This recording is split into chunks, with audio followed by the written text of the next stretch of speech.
«Эхо Москвы» в Уфе и общественная организация «Берзямлек» представляют рубрику «Говорим по-башкирски». Спортсменка. Ярышсы кыз.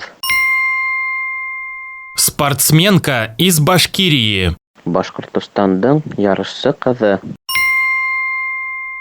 Спортсменка из Башкирии. Башкортостандың ярышсы кызы.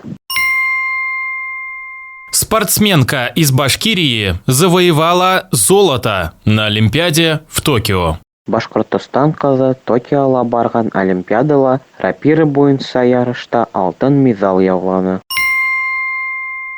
Спортсменка из Башкирии завоевала золото на Олимпиаде в Токио.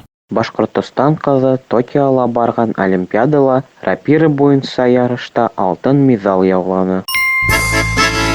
«Эхо Москвы» в Уфе и общественная организация «Берзямлек» представляют рубрику «Говорим по-башкирски».